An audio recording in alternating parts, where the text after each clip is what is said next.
तो friends, NPS study centre में आपका स्वागत है। आज हम एनटीपीसी का ओरिजिनल पेपर फिर से लेके आए हैं। आपको हम बता देते हैं कि इसका 21 लेक्चर हो गया है। आज का लेक्चर है जो 22वां है। दोस्त बता देते हैं कि इसमें ओरिजिनल पेपर का एनालिसिस करवाया जा रहा है और इसी तरीक़ा से कंटिन्यू आगे भी सेशन आते रहेगा।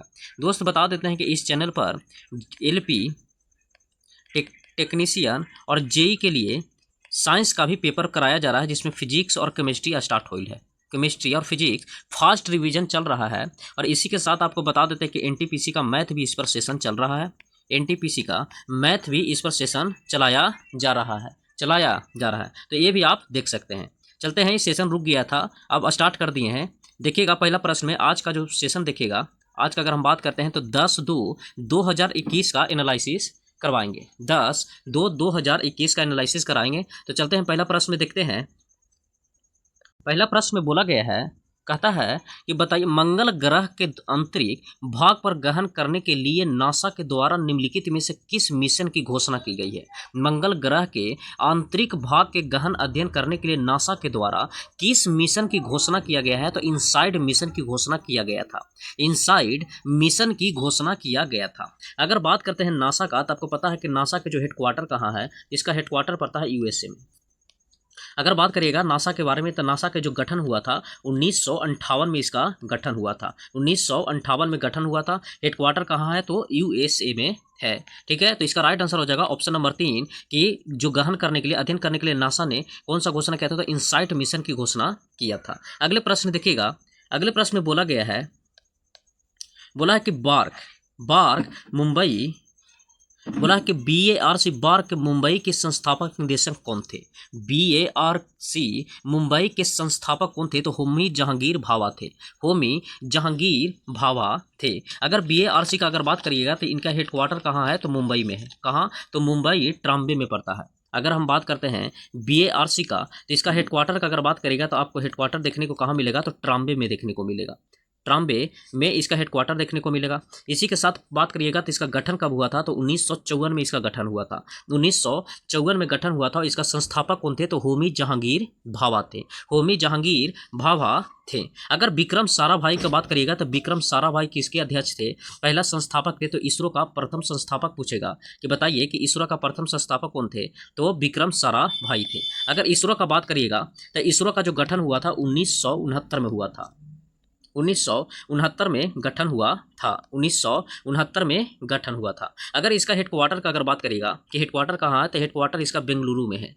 बेंगलुरु में इसका हेडक्वार्टर हो गया। पहला अध्यक्ष कौन थे, तो इसरो का तो विक्रम साराभाई हो गए। 3 पूछेगा बार्क का पहला संस्थापक कौन थे, तो होमी जहांगीर भाभा थे। तो इसका राइट आंसर हो जाएगा ऑप्शन नंबर 2। अगले प्रश्न देखिएगा,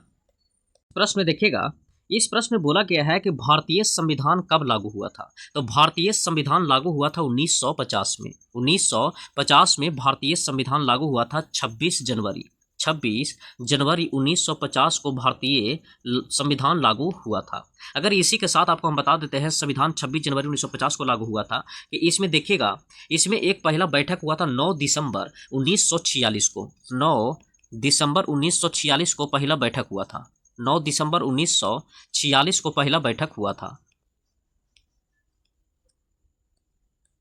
देखिएगा, पहली बैठक अगर बात करेगा तो पहली बैठक हुआ था 9 दिसंबर 1946 को। 1946 को पहला बैठक हुआ था। और 9 दिसंबर 1946 के पहला बैठक में इसका अस्थायी अध्यक्ष जो बनाया गया था, वो सच्चिदानंद सिन्हा को बनाया गया था। सच्चिदानंद सिन्हा को बनाया गया था। फिर दूसरा बैठक अगर बात करेगा तो दूसरा बैठक हुआ था 11 दिसंबर 1946 को। 11 दिसंबर 1946 को हुआ था। इस समय अस्थायी अध्यक्ष बना गया था इनको, तो बनाया गया था डॉक्टर राजेंद्र प्रसाद को। डॉक्टर राजेंद्र प्रसाद जी को अस्थायी अध्यक्ष बनाया गया था। दोस्त बता देते हैं कि सलाहकार के रूप में पूछता है कि बताइए सलाहकार के रूप में कौन थे। तो सलाहकार के रूप में कौन थे, तो BN राव थे। सलाहकार के रूप में पूछेगा तो BN राव थे सलाहकार के रूप में। तो संविधान लागू कब हुआ था, 26 जनवरी 1950 को लागू हुआ था। लेकिन एक प्रश्न और बनता है कि संविधान बनकर तैयार कब हो गया था। तो संविधान बनकर तैयार हो गया था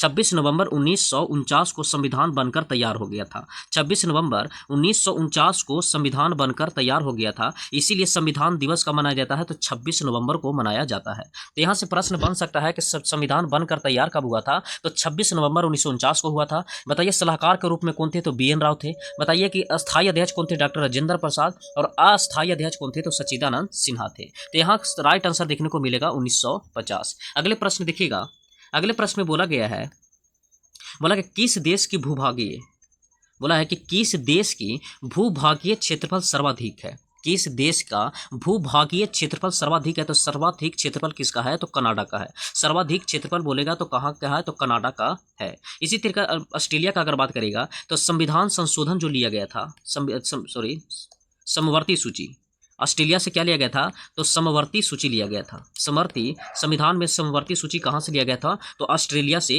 लिया गया था। इसका राइट आंसर हो जाएगा ऑप्शन नंबर 4। अगले प्रश्न में देखिएगा, इस प्रश्न में देखिएगा, इस प्रश्न में बोला गया है कि कौन सा सुमेलित नहीं है। ये बताइए भाखड़ा नागला बांध कहाँ है, तो हिमाचल प्रदेश में। तो ये सही है कि भाखड़ा नागला बांध हिमाचल प्रदेश में है। सरदार सरोवर बांध कहाँ है, तो गुजरात में है। फिर हीराकुंड बांध कहाँ है, तो उड़ीसा में है। लेकिन टिहरी बांध बात करेगा तो टिहरी बांध कहाँ पड़ता है, तो उत्तराखंड में पड़ता है। टिहरी बांध उत्तराखंड में हो गया, सरदार सरोवर बांध गुजरात में हो गया, भाखड़ा नागला बांध हिमाचल प्रदेश में हो गया, और हीराकुंड बांध कहाँ पड़ता है, तो उड़ीसा में पड़ता है। तो ये सब है, लेकिन टिहरी बांध गलत है। टिहरी बांध कहाँ पड़ता है, तो उत्तराखंड में पड़ता है। अगले प्रश्न देखिएगा, अगले प्रश्न में बोला गया है, इस प्रश्न में देखिएगा, इस प्रश्न में बोला गया है कि भारत में वस्तु एवं सेवा कर के अधीन आने वाली 4 कर कौन सी थी। वस्तु एवं सेवा कर में 4 कर आया तो कौन आया था, तो 5% आया था, 12% आया था, 18% था और 28% था। अगर मेरा कंटिन्यू अगर सेशन देख रहे होंगे तो जब हम GST के बारे में बात करते हैं तो हम कर के बारे में भी जिक्र करते हैं कि कितना कितना कर था, तो 5% था, 12%, 18% और 28% है। अगर बात करते हैं GST के बारे में तो आपको पता है कि GST को कौन सा संशोधन द्वारा जोड़ा गया था, तो 101वां संविधान संशोधन द्वारा जोड़ा गया था। कौन सा संशोधन हुआ था, तो 101वां संविधान संशोधन हुआ था। और ये लागू कब हुआ था, तो 1 जुलाई 2017 को लागू हुआ था। 1 जुलाई 2017 को लागू हुआ था। और उस समय वित्त मंत्री कौन थे, तो अरुण जेटली थे। वित्त मंत्री का अगर बात करेगा तो वित्त मंत्री कौन थे, तो अरुण जेटली जी थे। अरुण जेटली जी वित्त मंत्री थे। लेकिन प्रधानमंत्री का अगर बात करेगा तो प्रधानमंत्री कौन थे, तो नरेंद्र मोदी थे। प्रधानमंत्री नरेंद्र मोदी थे। लेकिन सबसे पहले GST कहाँ आया था, तो सबसे पहले GST जो लागू हुआ था वो लागू हुआ था फ्रांस में। सबसे पहले GST कहाँ लागू हुआ था, तो फ्रांस में हुआ था। ये बताइए कि कौन सा संशोधन से भारत में, तो 101वां संविधान संशोधन द्वारा GST को लाया गया।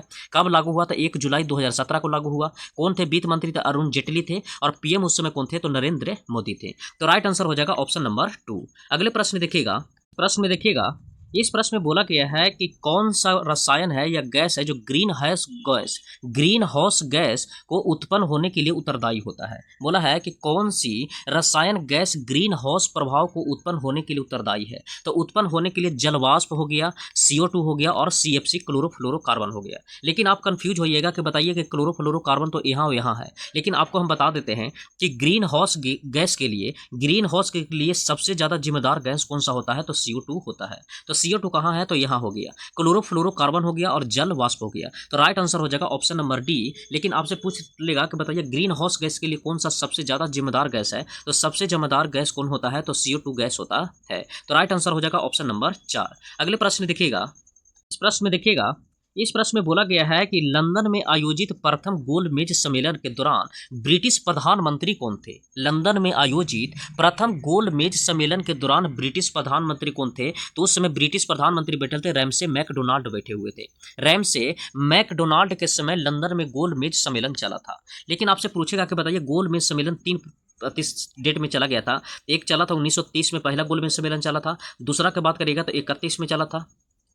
और अगर तीसरा की बात करेगा तो तीसरा और गोलमेज सम्मेलन चला था कब, तो 1932 में चला था। आपको हम बता देते हैं कि तीनों गोलमेज सम्मेलन में भाग कौन लिए थे, तो डॉक्टर BR अम्बेडकर जी लिए थे। डॉक्टर BR अम्बेडकर जी तीनों गोलमेज सम्मेलन में भाग लिए थे। लेकिन ये बताइए कि दूसरा गोलमेज सम्मेलन में भाग कौन लिए थे, तो महात्मा गांधी जी दूसरे गोलमेज सम्मेलन में भाग लिए थे। अगर गोलमेज सम्मेलन का अगर बात करिएगा तो गोलमेज सम्मेलन दूसरे गोलमेज सम्मेलन में जब सविनय अवज्ञा आंदोलन को स्थगित करके जब गोलमेज सम्मेलन में भाग लिए थे 1931 में, इसमें 11 सूत्री भी दिया गया था जो इरविन मान लिया था, लेकिन उसमें कुछ डाटा ऐसा दिया गया था जो मतलब कि महात्मा गांधी को बहुत बड़ा झटका दिया। तो आपसे प्रश्न यहाँ ये बन सकता है कि बताइए कि महात्मा गांधी किस गोलमेज सम्मेलन में भाग लिए थे? तो द्वितीय गोलमेज सम्मेलन 1931 में भाग लिए थे। बताइए तीनों गोलमेज सम्मेलन में भाग कौन लिए थे? तो बी आर अम्बेडकर जी तीनों गोलमेज सम्मेलन में भाग लिए थे। गोलमेज सम्मेलन जब लंदन में आयोजित हो रहा था तो उस समय वहां के ब्रिटिश प्रधानमंत्री कौन थे? तो रैमसे मैकडोनाल्ड प्रधानमंत्री थे। अगले प्रश्न देखिएगा, इस प्रश्न में इंग्लिश में दे दिया है, जो इंग्लिश में लैंग्वेज चूज किया होगा उसी का नेट का इंग्लिश में ही दिखाता है। देखिएगा बोला है कि which of the following articles Indian constitution provide right and against exploitation. जिसे बोला गया है कि बताइए कि जो छोटे बच्चे जो होता है जिसे बलात्कार का जिक्र करता है तो कौन सा आर्टिकल में दिया गया है? तो आर्टिकल नंबर 23 में दिया गया है। आपको हम यहाँ से 23 का आर्टिकल नंबर का हम बता देते हैं कि अगर 23 का अगर बात करिएगा, अगर हम बात करते हैं 23 का, तो आपको हम 23 का बताते हैं कि ये आता है शोषण के विरुद्ध के अधिकार में आता है, शोषण के विरुद्ध के अधिकार में आता है। अगर हम बात करते हैं तो 21 में आता है, तो शोषण के विरुद्ध का अधिकार में आता है, शोषण के विरुद्ध का अधिकार में आता है, शोषण के विरुद्ध के अधिकार में आता है। शोषण के विरुद्ध का अधिकार का अगर बात करिएगा तो शोषण के विरुद्ध के अधिकार में कहाँ से कहाँ तक आर्टिकल है? तो 23 से 24 तक है। 23 से 24 तक आर्टिकल कौन सा है? तो शोषण के विरुद्ध का अधिकार है। 23 में बोला गया है, अगर 23 का बात करिएगा तो 23 में बोला गया है कि बलात्कार मतलब जबरदस्ती या बेगारी नहीं करवा सकते किसी भी बच्चा के साथ, जबरदस्ती काम या बेगारी नहीं करवा सकते हैं, तो वो दिया गया है 23 में। किसमें दिया गया? 23 में। लेकिन अगर 24 का बात करेगा तो 24 में है कि 14 वर्ष से कम आयु के बच्चे को, 14 वर्ष से कम आयु के बच्चे को खतरनाक काम नहीं करवा सकते हैं। तो ये बताइए, आपसे ये भी प्रश्न पूछा जा सकता है कि बताइए शोषण के विरुद्ध का अधिकार आर्टिकल कहाँ से कहाँ तक है? तो शोषण के विरुद्ध का अधिकार 23 से 24 में है। 23 में बोला गया बलात्कार से बोला गया है, बलात्कार का मतलब हुआ जबरदस्ती काम नहीं करवा सकते हैं या बेगारी आप नहीं करवा सकते हैं, तो ये हो गया 23 में। उसी तरीके से 24 में बोला गया है कि 14 वर्ष से कम बच्चे को, 14 वर्ष से कम आयु के बच्चे को आप खतरनाक काम नहीं करवा सकते हैं, तो ये दिया गया किसमें? तो 24 में दिया गया है। तो राइट आंसर हो जाएगा ऑप्शन नंबर 3। अगर यही बात करते हैं स्वतंत्रता का अधिकार का, तो स्वतंत्रता का अधिकार का अगर बात करिएगा तो स्वतंत्रता का अधिकार का कहाँ से कहाँ तक आर्टिकल दिया गया है? तो यहाँ से अगर आर्टिकल का अगर बात करिएगा कि स्वतंत्रता का आर्टिकल 19 में, तो 19 में ही दिया गया है, जिसे झंडा फहराने की स्वतंत्रता, झंडा फहराने की स्वतंत्रता या आरटीआई फाइल करने की स्वतंत्रता, झंडा फहराने की स्वतंत्रता या आरटीआई फाइल करने की स्वतंत्रता किसमें है? तो 19 में दिया गया है। निजता का अधिकार किसमें दिया है? तो निजता का अधिकार का अगर बात करिएगा, राइट टू प्राइवेसी, तो किसमें दिया गया है? 21 में दिया गया है। इन 14 का अगर बात करिएगा तो विधि के समक्ष समानता, विधि के समक्ष समानता किसमें दिया गया है? तो विधि के समक्ष समानता दिया गया है आर्टिकल नंबर 14 में। विधि के समक्ष समानता दिया गया है आर्टिकल नंबर 14 में। और विधि के समक्ष समानता कहाँ से लिया गया था? तो ब्रिटेन से लिया गया था, ब्रिटेन से लिया गया था। तो विधि के समक्ष समानता ब्रिटेन से लिया गया था। आर्टिकल पूछेगा था 14 में। 21 में है निजता का अधिकार या प्राण एवं देहिका भी कह सकते हैं, प्राण एवं देहिका, प्राण अगर हम बात करते हैं प्राण एवं देहिका किस में है? तो आर्टिकल नंबर 21 में है। तो इसका राइट आंसर हो जाएगा ऑप्शन नंबर 3। अगले प्रश्न देखिएगा, इस प्रश्न में बोला गया है कि the trial test a computer software before the commercial launch is called, इसका आंसर होगा, राइट आंसर हो जाएगा बेटा टेस्ट। कौन सा होता है? तो बेटा टेस्ट होता है। अगले प्रश्न देखिएगा, इस प्रश्न में बोला है कि दंड प्रक्रिया संहिता कौन सी धारा कार्यात्मक मजिस्ट्रेट को किसी भी स्थान पर 4 से अधिक लोगों को एकत्रित होने के निषेध करने की शक्ति प्रदान करता है? बोला है कि दंड प्रक्रिया संहिता की कौन सी धारा कार्यपालिका मजिस्ट्रेट को किसी भी स्थान पर 4 से अधिक लोग एकत्रित होने के निषेध करने की शक्ति प्रदान करता है? तो धारा 144 में 4 से अधिक व्यक्ति एक जगह एकत्रित नहीं हो सकते हैं। ये धारा किसमें बताया गया है? तो धारा 144 में बताया गया है। अगले प्रश्न देखिएगा, इस प्रश्न में आपसे पूछा गया है कि बताइए, बोला है कि who among the flowing was one of the conservation, उसी तरीके से कंसिस्टर्स काकोरी रुबे मतलब काकोरी ट्रेन डकैती के सवाल पूछा गया है। इसमें पूछा गया कि बताइए कौन इसमें ऑप्शन में दिया गया है जो काकोरी ट्रेन डकैती में भाग लिए थे? तो आपको पता है कि अशफाक उल्ला खान है जो भाग लिए थे किसमें थे? काकोरी ट्रेन डकैती में। अगर काकोरी ट्रेन डकैती का अगर बात करेगा तो काकोरी ट्रेन डकैती हुआ था 9 अगस्त 1925 को, 9 अगस्त अगर बात करेगा 9 अगस्त 1925 को काकोरी ट्रेन डकैती हुआ था। काकोरी ट्रेन डकैती कब हुआ था? तो 9 अगस्त 1925 को, 9 अगस्त 1925 को हुआ था, 9 अगस्त 1925 को हुआ था काकोरी ट्रेन डकैती। उसमें अगर बात करेगा कि कौन कौन थे, तो उसमें अशफाक उल्ला खान भी थे, रोशन राज थे। अगर बात करेगा तो रोशन राज थे, रोशन राज हो गए, रोशन राज के बाद था रोशन राज हो गया। फिर राजेंद्र लाहरी थे, राजेंद्र लाहरी थे। राजेंद्र लाहरी के साथ तीन राम प्रसाद बिस्मिल थे, राम प्रसाद बिस्मिल थे। तो याद रखेगा अशफाक उल्ला खान हो गए, फिर रोशन राज हो गए, राजेंद्र लाहरी हो गए और राम प्रसाद बिस्मिल थे, जो काकोरी ट्रेन डकैती में भाग लिए थे। अगर हम बात करते हैं कि काकोरी ट्रेन डकैती में चंद्रशेखर आजाद भी थे, लेकिन ये वहाँ से फरार हो गए थे। और किनको किनको फांसी दिया गया था, एक बार तो अशफाक उल्ला खान को, रोशन राज, राजेंद्र लाहरी को और राम प्रसाद बिस्मिल को फांसी दिया गया था। राम प्रसाद बिस्मिल ने एक नारा भी दिया था, सरफरोशी की तमन्ना अब हमारे दिल में है, देखना है जोर कितना बाजुए का दिल में है। तो आपसे प्रश्न ये भी पूछा जा सकता है कि बताइए कि राम प्रसाद बिस्मिल किस नारा दिए थे। तो ये नारा दिए थे, सरफरोशी की तमन्ना अब हमारे दिल में है, देखना है जोर कितना बाजुए कातिल में है। तो इस तरीका से इसका राइट आंसर हो जाएगा ऑप्शन नंबर 2। अगर हम यही ऑप्शन में अगर बात करते हैं, ऑप्शन का अगर बात करिएगा तो इस ऑप्शन में देखिएगा उधम सिंह का बारे में आपको पता है कि ओ डायर को 1940 में लंदन में गोली मारे थे। कौन? उधम सिंह ने। आपको पता है कि सुखदेव और भगत सिंह के बारे में पता है कि सुखदेव और भगत सिंह को 23 मार्च 1931 को फांसी दिया गया था। 23 मार्च 1931 को सुखदेव भगत सिंह और राजगुरु को 23 मार्च 1931 को फांसी दिया गया था। इसीलिए 23 मार्च को शहीद दिवस मनाया जाता है। शहीद दिवस मनाया जाता है। तो ये बताइए कि शहीद दिवस कब मनाया जाता है? तो शहीद दिवस 23 मार्च को मनाया जाता है। और 23 मार्च को ही किनको किनको फांसी पड़ा था? तो भगत सिंह, सुखदेव और राजगुरु को फांसी दिया गया था। तो चलते हैं अगले प्रश्न देखिएगा। इस प्रश्न में बोला गया है कि भारत की पैथन जल विद्युत परियोजना कहाँ स्थित है? तो ये स्थित है महाराष्ट्र में। भारत की पैथन जल विद्युत परियोजना कहाँ स्थित है? तो महाराष्ट्र में स्थित है। अगले प्रश्न देखिएगा। प्रश्न में है कि बताइए कि 21वें राष्ट्रमंडल खेलों का आयोजन कहाँ हुआ था? 21वें राष्ट्रमंडल खेलों का आयोजन कहाँ हुआ था? तो गोल्ड कोस्ट में हुआ था। गोल्ड कोस्ट में 21वें राष्ट्रमंडल खेलों का आयोजन किया गया था। कहाँ? तो गोल्ड कोस्ट में किया गया था। अगले प्रश्न देखिएगा। इस प्रश्न में है बोला गया है कि राष्ट्रीय राजमार्ग के बारे में इनमें से कौन सा कथन सही नहीं है? राष्ट्रीय राजमार्ग के बारे में इनमें से कौन सा कथन सही नहीं है? NH-44 भारत का सबसे लंबा राष्ट्रीय राजमार्ग है। तो ये सही है कि NH-44 है जो भारत का सबसे लंबा राष्ट्रीय राजमार्ग है। फिर सेकंड में बोला है कि NH-47 का ए है जो भारत का सबसे छोटा राष्ट्रीय राजमार्ग है। तो NH-47 का ए है जो भारत का सबसे छोटा राजमार्ग कौन सा होता है? तो NH-47 का ए होता है। फिर अगला दिया है 4 नंबर में देखिएगा, NHAI राष्ट्रीय राजमार्गों के विकास अनुरक्षण प्रदान के प्राधिकार प्राप्त करता है। मतलब NHAI को राष्ट्रीय राजमार्ग के विकास अनुरक्षण एवं प्रबंधन का प्राधिकारी प्राप्त होता है। तो ये भी सही है। तो ये बताइए, बोला NH-88 भारत के सबसे छोटा राष्ट्रीय मार्ग है। तो नहीं, भारत का सबसे छोटा राष्ट्रीय मार्ग कौन हो जाता है? तो NH-47 का ए होता है। सबसे बड़ा राष्ट्रीय पूछेगा तो NH-44 हो गया, सबसे छोटा हो गया तो NH-47 के ए हो गया। तो राइट आंसर हो जाएगा ऑप्शन नंबर 3।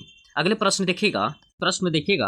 इस प्रश्न में बोला गया है कि a solution of a weak and acid and its salt called. बोला a solution of a weak acid and its salt buffer कौन सा होता है? तो बफर विलियन होता है।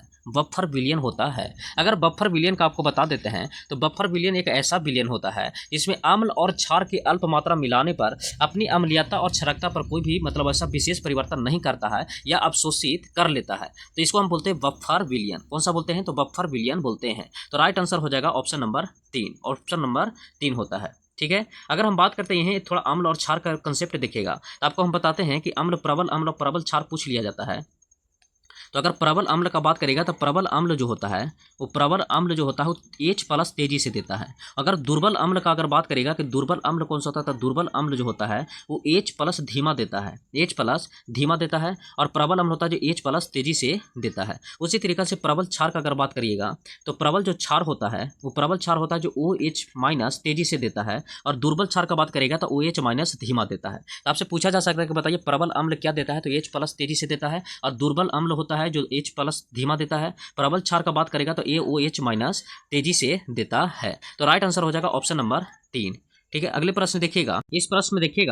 इस प्रश्न में बोला गया है कि रंगभूमि, गोदान और गबन और वरदान नामक उपन्यासों का लेखक कौन है। रंगभूमि, गोदान, गबन और वरदान नामक का कौन थे, तो मुंशी प्रेमचंद थे। अगर मुंशी प्रेमचंद का बात करेगा तो मुंशी प्रेमचंद रंगभूमि, गोदान, गबन के साथ साथ कर्मभूमि भी दिए थे। कर्म भूमि भी किनका है, तो कर्म भूमि किनका है, तो मुंशी प्रेमचंद का है। इन उसी के साथ बात करेगा कि निर्मला किनका था, तो निर्मला भी किनका था, तो प्रेमचंद का ही था। निर्मला का अगर बात करेगा तो निर्मला किनका था, तो निर्मला भी प्रेमचंद का ही था। अगर निर्मला का बात करेगा तो निर्मला को इसका था, तो प्रेमचंद का था। कर्मभूमि किसका था, तो प्रेमचंद का था। तो राइट आंसर हो जाएगा option number B. Option number 2 होगा राइट आंसर। अगले प्रश्न देखिएगा। इस प्रश्न में बोला गया है कि हैदराबाद का अंतिम निजाम कौन था। हैदराबाद का अंतिम निजाम कौन थे, तो मीर उस्मान अली खान। मीर उस्मान अली खान थे जो हैदराबाद के अंतिम निजाम शासक कौन था, तो मीर उस्मान अली खान थे। मीर उस्मान अली खान थे। अगले प्रश्न देखिएगा।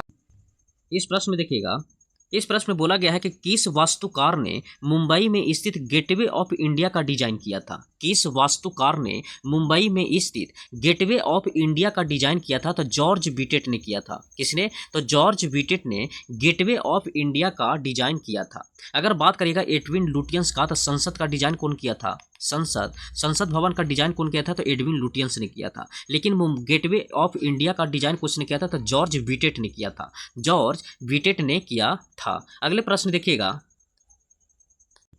इस प्रश्न में बोला गया है कि उस वर्णक का नाम क्या है बताइए जिसकी वजह से पौधे का रंग हरा होता है।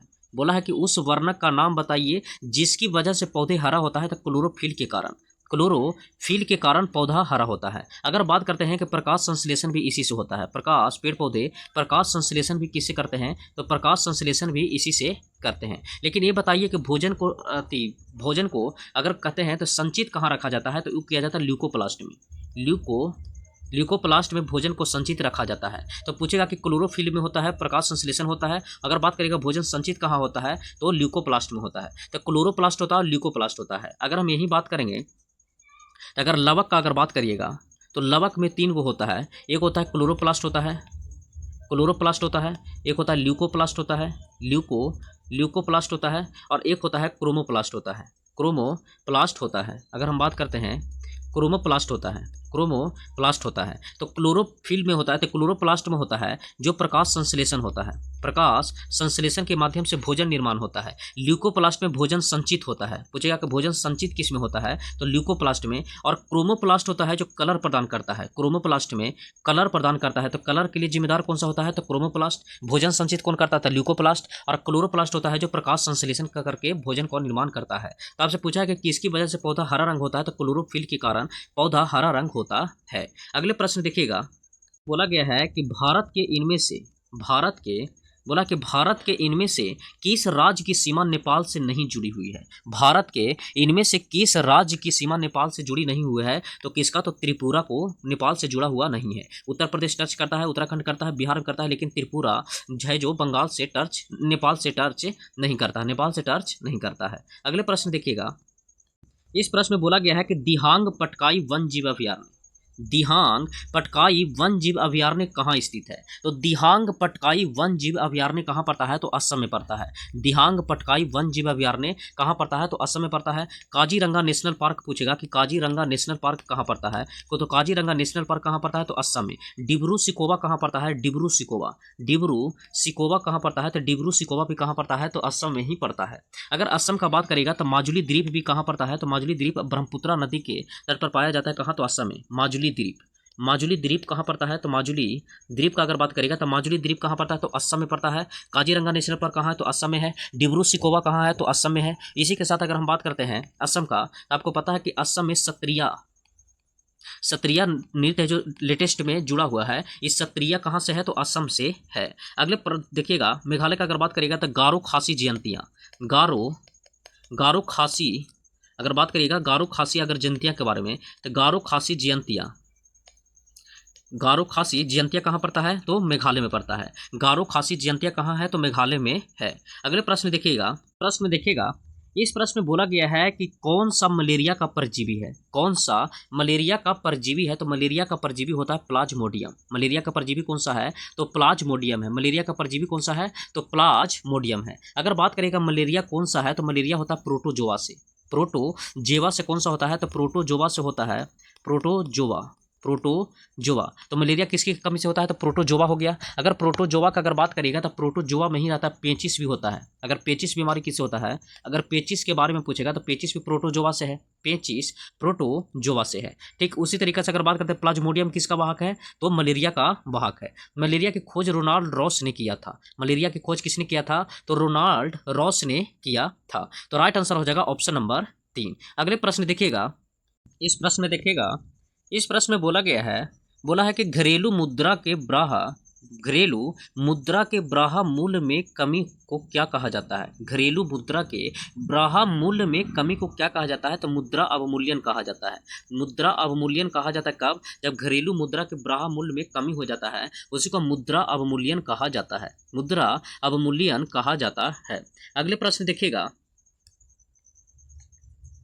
इस प्रश्न में बोला गया है, कहा है कि भारत सरकार के तीव्र गति से सभी बच्चों और गर्भवती महिलाओं को पूर्ण प्रतिरक्षण कवरेज प्रदान करने के लक्ष्य की प्राप्ति हेतु दिसंबर 2014 में कौन सा मिशन शुरू किया गया है? कौन सा मिशन शुरू किया गया है? कौन सा मिशन शुरू किया गया है? तो शुरू किया गया था मिशन इंद्रधनुष। मिशन इंद्रधनुष शुरू किया गया था। आपको हम बता देते हैं कि मिशन इंद्रधनुष का अगर बात करेगा तो दिसंबर 2014 में आया था। और किसके लिए आया था? तो गर्भवती महिलाओं और पूर्ण प्रतिरक्षण कवरेज प्रदान करने के लिए लाया गया था। अगर यहीं उज्ज्वला योजना का अगर बात करिएगा तो उज्ज्वल योजना आया था 1 मई 2016 को आया था। 1 मई 2016 को कौन सा आया था? तो उज्ज्वला योजना आया था 1 मई 2016 को। अगर हम बात करते हैं जन धन योजना का, तो जन धन योजना जो लाया गया था, वो जन धन योजना लाया गया था 28 अगस्त 2014 को। 28 अगस्त 2014 को लाया गया था। कौन सा? तो जन धन योजना 28 अगस्त 2014 को लाया गया था। सुकन्या समृद्धि योजना का अगर बात करेगा, सुकन्या समृद्धि योजना का बात करेगा तो 22 जनवरी 2015 को लाया गया था। 22 जनवरी 2015 को बोलेगा तब सुकन्या समृद्धि योजना। तो 22 जनवरी 2015 को सुकन्या समृद्धि योजना, और 22 जनवरी 2015 को ही आया था बेटी बचाओ बेटी पढ़ाओ योजना भी कब लाया गया था? तो 22 जनवरी 2015 को लाया गया था। जन धन योजना लाया गया था 28 अगस्त 2014 को, और उज्ज्वला योजना 1 मई 2016 को। आपसे प्रश्न पूछा है कि बताइए कि महिलाओं और पूर्ण प्रतिरक्षण कवरेज प्रदान करने के लिए लक्ष्य प्राप्ति दिसंबर 2014 में कौन सा मिशन लाया गया था? तो इंद्रधनुष मिशन लाया गया था। अगले प्रश्न देखिएगा, इस प्रश्न में बोला है कि कौन सा कभी भी संयुक्त राष्ट्र का महासचिव नहीं बना है? बोला है कि कौन कभी भी संयुक्त राष्ट्र की महासचिव नहीं बना है? तो लुईस फ्रेसेट ने कभी नहीं बना है। लुईस फ्रेसेट ने कभी नहीं बना है। अगर यूएन का बात करिएगा तो यूएन में अस्थायी अध्यक्ष कितने हैं? तो अस्थायी अध्यक्ष पूछेगा कि अस्थायी अध्यक्ष किसने है? तो अस्थायी अध्यक्ष इसमें 5 है। लेकिन अगर अस्थायी अध्यक्ष पूछेगा कि अस्थायी अध्यक्ष बताइए, तो अस्थायी अध्यक्ष कितना है? तो 10 अस्थायी अध्यक्ष है। और जिनका कार्यकाल कितना होता है? तो 2 ईयर्स का होता है। जिनका कार्यकाल 2 साल का होता है। ये बताइए कि यूएन का स्थापना कब हुआ था? तो 1945 में यूएन का स्थापना हुआ था। 1945 में यूएन का स्थापना हुआ था। अस्थायी अध्यक्ष कितना है? तो 5 अस्थायी अध्यक्ष है। अस्थायी अध्यक्ष पूछेगा तो 10 अस्थायी अध्यक्ष है। और अस्थायी अध्यक्ष का कार्यकाल कितना होता है? तो 2 साल होता है। तो राइट आंसर हो जाएगा ऑप्शन नंबर 3। अगले प्रश्न देखिएगा, अगले प्रश्न में बोला गया है कि साउथ अफ्रीका के किस रेलवे स्टेशन पर प्रथम श्रेणी के डिब्बा छोड़ने से मना करने पर गांधी जी को रेलगाड़ी से बाहर फेंक दिया गया था? तो रेलगाड़ी से बाहर फेंका गया था पीटरमैरिट्सबर्ग स्टेशन से। पीटरमैरिट्सबर्ग स्टेशन से महात्मा गांधी को बाहर फेंक दिया गया था। और इसमें बोला गया था कि प्रथम श्रेणी में कुत्ता और भारतीयों लोगों को बैठना मना है। आपको हम बता देते हैं कि इसके लिए महात्मा गांधी साउथ अफ्रीका का अगर बात करते हैं तो पीटर्सबर्ग मार्टिन स्टेशन पर से इनको फेंका गया था। अगर महात्मा गांधी का अगर बात करिएगा तो महात्मा गांधी ने का जन्म हुआ था कब? तो 2 अक्टूबर 18 को इनका जन्म हुआ था। 1869 को इनका जन्म हुआ था। अगर महात्मा गांधी का अगर बात करेगा तो महात्मा गांधी ने नेटाल इंडियन कांग्रेस की स्थापना किए थे कहाँ, तो साउथ अफ्रीका में। नेटाल इंडियन कांग्रेस के हिंद स्वराज भी लिखे थे। हिंद स्वराज भी कौन लिखे थे, तो हिंद स्वराज किनका था, तो महात्मा गांधी का था, हिंद स्वराज। फिर नेटाल इंडियन कांग्रेस महात्मा गांधी का। अगर महात्मा गांधी से अगर सत्याग्रह की अगर बात करिएगा तो महात्मा गांधी के सत्याग्रह चंपारण सत्याग्रह किए थे, तो महात्मा गांधी ने किए थे। चंपारण सत्याग्रह 1917 में महात्मा गांधी ने किए थे। और महात्मा गांधी को बुलाए थे कौन, तो राजकुमार शुक्ला ने बुलाए थे। राजकुमार शुक्ला ने बुलाए थे कहाँ, तो चंपारण सत्याग्रह के लिए। और चंपारण में 3 कट्ठा पद्धति का था कि 20 कट्ठा में 3 कट्ठा नील बोया जाता है, इसीलिए महात्मा गांधी का ये सत्याग्रह सफल रहा था 1917 में। अगर बात करते हैं कि चंपारण सत्याग्रह में महात्मा गांधी के साथ कौन कौन आए थे, तो डॉक्टर राजेंद्र प्रसाद जी थे, जयप्रकाश नारायण थे और इस अनुग्रह नारायण थे, और साथ में अगर बात करिएगा तो जीवी कृपलानी भी थे। तो इसका राइट आंसर हो जाएगा ऑप्शन नंबर 1। अगले प्रश्न देखिएगा, प्रश्न में बोला गया है कि यदि किसी लेंस की फोकस दूरी 25 सेंटीमीटर है, किसी लेंस की फोकस दूरी 25 सेंटीमीटर है, तो लेंस की क्षमता कितनी होगी। आपको हम बता देते हैं कि लेंस की क्षमता निकालने के लिए 1/f होता है, जो सेंटीमीटर में दिया हुआ रहता है। मीटर में अगर दिया रहेगा तो 1/f लगाइएगा, अगर सेंटीमीटर में दिया रहेगा तो 100/f लगाइएगा। 100/f रहता है सेंटीमीटर के लिए। अब ये बताइए, आपको दिया गया है दूरी किस में, तो फोकस दूरी 25 सेंटीमीटर है, तो यहाँ से f बराबर क्या लगा दीजिएगा, तो 100/f पर बना सकते हैं, तो इसी पर लगाइएगा। तो P बराबर आएगा 100/25, 25 चौको 4, 25 चौको 100 होगा, 4 डायोप्टर इसका राइट आंसर होगा। तो ये बताइए कि इसका क्षमता कितना निकलेगा, तो 4 डायोप्टर निकलेगा। अगले प्रश्न देखिएगा, इस प्रश्न में बोला गया है, देखिएगा, बोला कि कौन सा देश है जो विश्व बैंक के समूह का सदस्य नहीं है। बोला है कि कौन सा देश विश्व बैंक के सदस्य नहीं है, तो क्यूबा है जो विश्व बैंक का सदस्य नहीं है। अगर वर्ल्ड बैंक का अगर बात करते हैं तो वर्ल्ड बैंक का स्थापना का अगर बात करेगा तो इनका स्थापना हुआ था 1944 में, लेकिन काम करना स्टार्ट कब से किया था, तो 1945 से काम करना स्टार्ट किया था, 1945 से। अगर बात करिएगा कि इसका हेडक्वार्टर कहाँ है, तो हेडक्वार्टर इसका अगर बात करिएगा वर्ल्ड बैंक का हेडक्वार्टर के बारे में, तो हेडक्वार्टर इसका वाशिंगटन डीसी में है, वाशिंगटन डीसी में इसका हेडक्वार्टर है। अगर वर्ल्ड बैंक का मेंबर का बात करिएगा तो मेंबर 189 है, 189 मेंबर है वर्ल्ड बैंक में। अगर वर्ल्ड बैंक से जुड़े हुए IMF का बात करिएगा तो इसका भी गठन जो हुआ था 1944 में हुआ था, लेकिन IMF का भी हेडक्वार्टर बात करिएगा तो हेडक्वार्टर इसका कहाँ था, तो वाशिंगटन डीसी में ही था।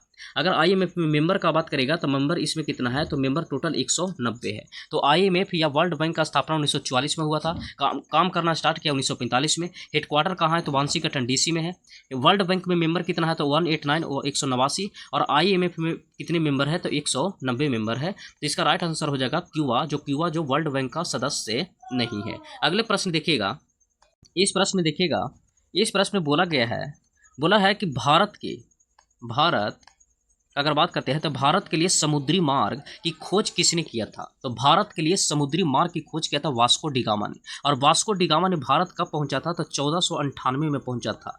1498 में कब पहुंचा था, तो भारत पहुंचा था। अगर वास्को डी गामा का बात करेगा तो कहाँ से जुड़े हुए थे, तो पुर्तगाल से जुड़े हुए थे, पुर्तगाल से वास्को डी गामा आया था। अगर बात करेगा क्रिस्टोफर कोलंबस का, तो क्रिस्टोफर कोलंबस ने किसका खोज किया था, तो USA का खोज किया था, और साथ में वेस्ट इंडीज का भी खोज किया था, वेस्ट इंडीज का भी खोज किया था। तो ये बताइए कि किसको, तो USA और वेस्ट इंडीज का खोज किया था। तो वेस्ट इंडीज और USA का खोज किसने किया था, तो क्रिस्टोफर कोलंबस ने किया था। फिर वास्को डी गामा खोज किसको किया था, तो भारत की समुद्री मार्ग की खोज किया था वास्को डी गामा। और कब पहुंचा था, तो 1498 में पहुंचा था, 1498 में। कहाँ, तो पुर्तगाली था। अगले प्रश्न देखिएगा, इस प्रश्न में बोला गया है कि पक्सिनिया ग्रैमिनीस कवक से होता है। बोला है कि पैक्सिनिया ग्रैमिनीस के कवक से होता है, तो होता है गेहूं और ब्लैक रस्ट के कारण होता है पैक्सिनिया ग्रैमिनिक्स। अगर पूछेगा पक्सिनिया ग्रैमिनिक्स कौन सा कवक से होता है, तो पक्सिनिया ग्रैमिनिक्स कवक से होता है, तो गेहूं और ब्लैक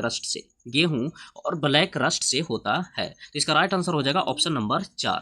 अगले प्रश्न देखिएगा, इस प्रश्न में बोला गया है कि कोबाल का पूरा नाम क्या होता है, तो कोबाल का पूरा नाम होता है कॉमन बिजनेस ओरिएंटेड लैंग्वेज होता है कोबाल का फुल फॉर्म। अगर बात करते हैं कंप्यूटर का, तो कंप्यूटर का जनक कौन है, तो कंप्यूटर का जनक है चार्ल्स बेबेज हो गया किसका, तो कंप्यूटर का जनक हो गया। कंप्यूटर का जनक कौन हो गए, तो चार्ल्स बेबेज हो गया। कोबाल का फुल फॉर्म क्या होता है, तो कॉमन बिजनेस ओरिएंटेड लैंग्वेज। अगले प्रश्न देखिएगा, प्रश्न देखिएगा, इस प्रश्न में बोला गया है कि कौन सा लाभकारी कीट नहीं है। कौन सा लाभकारी कीट नहीं है, तो दीमक है जो लाभकारी कीट नहीं है। बाकी लाख कीट हो गया, रेशम कीट हो गया और मधुमक्खी कीट हो गया, जो कौन सा है तो लाभकारी कीट है। तो दीमक है जो लाभकारी कीट नहीं है। तो राइट आंसर हो जाएगा ऑप्शन नंबर 1। अगले प्रश्न देखिएगा, इस प्रश्न में बोला है कि कौन सा है जो ऑपरेटिंग सिस्टम नहीं है। कौन सा ऑपरेटिंग सिस्टम नहीं है, तो ऑपरेटिंग सिस्टम कौन सा, तो माइक्रोसॉफ्ट ऑफिस है जो ऑपरेटिंग सिस्टम नहीं है। बाकी एमएस विंडोज बोलेगा ऑपरेटिंग सिस्टम है, लिनक्स बोलेगा ऑपरेटिंग सिस्टम है, मैक ओएस बोलेगा तो ऑपरेटिंग सिस्टम है, लेकिन माइक्रोसॉफ्ट ऑफिस है जो ऑपरेटिंग सिस्टम नहीं है। अगर यही बात करते हैं तो इनपुट और आउटपुट भी पूछ लिया जाता है। तो याद रखिएगा, इनपुट का अगर बात करेगा तो स्कैनर होता है, स्कैनर होता है जो इनपुट होता है। फिर उसी तरीके से माउस बोलेगा तो माउस क्या होता है, तो माउस भी इनपुट होता है, माउस हो गया इनपुट होता है। लेकिन आउटपुट में पूछेगा तो आउटपुट में कौन सा हो गया, तो प्रिंटर हो गया आउटपुट, प्रिंटर हो गया आउटपुट। उसी तरीके से प्लॉटर बोलेगा कि प्लॉटर क्या है, तो प्लॉटर भी क्या मारिएगा, तो आउटपुट मारिएगा। तो प्रिंटर हो गया और प्लॉटर हो गया जो आउटपुट हो गया। इनपुट का बात करेगा तो स्कैनर हो गया, माउस हो गया, ये सब क्या हो गया, तो इनपुट हो गया। तो इसका राइट आंसर होगा माइक्रोसॉफ्ट है जो ऑपरेटिंग सिस्टम नहीं है। दोस्त बता देते हैं कि इस सेट का अगर प्रश्न था 85 तक ही। इसके आगे इसमें प्रश्न देखने को मिलेगा आपको रीजनिंग और मैथ देखने को मिलेगा। तो आपको ये पीडीएफ टेलीग्राम चैनल पर पूरा पेड करवा दिया जाता है, फॉरवर्ड करवा दिया जाता है। आप वहां से पीडीएफ से आप मैथ रीजनिंग का भी एनालिसिस कर सकते हैं। आपको बता देते हैं कि मैथ का भी सेशन का एनालिसिस इस चैनल पर कराया जा रहा है, तो उसको भी आप देख सकते हैं। और साथ में आपको बता देते हैं जिन कैंडिडेट का एलपी टेक्नीशियन और टेक्नीशियन के साथ साथ जेई में पेपर अगर है, तो मेरा सेशन फिजिक्स और केमिस्ट्री का फास्ट रिवीजन यही चैनल पर चल रहा है। जो चैप्टर वाइज 2018 से 22 तक जो प्रश्न रेलवे बनाया है, उसी को हम चैप्टर वाइज फास्ट रिवीजन करवा रहे हैं, तो उसको आप देख सकते हैं। इसी के साथ आपको ये भी हम बता देते हैं यहाँ कि ये सेशन लेट हुआ है, तो इस सेशन का अगर बात करेगा तो इस सेशन आपको कंटिन्यू देखने को मिलेगा एक दिन बीच करके। तो एक दिन बीच करके आपको एनटीपीसी का 40 क्वेश्चन का जी आपको प्रश्न आते रहेगा। अगर बीच में अगर टाइम मिला तो आपको हम बता देते हैं कि बीच में अगर टाइम मिला तो 40 प्रश्न का जीए पर डे भी आ सकता है। तो आप चैनल से जुड़े रहिएगा, आपका नोटिफिकेशन चल जाएगा, आप चैनल को सब्सक्राइब कर लीजिएगा। जब भी टाइम मिलेगा तो मैं 40 क्वेश्चन का जीए बना दूंगा। लेकिन अब है कि इस सेक्शन जो वीडियो है वो इस पर अपलोड होते रहेगा। तो चलते हैं, ये सेशन अगर आपको अच्छा लगा है तो लाइक, सब्सक्राइब और कमेंट में जरूर राय दीजिएगा। इस सेशन को देखने के लिए धन्यवाद।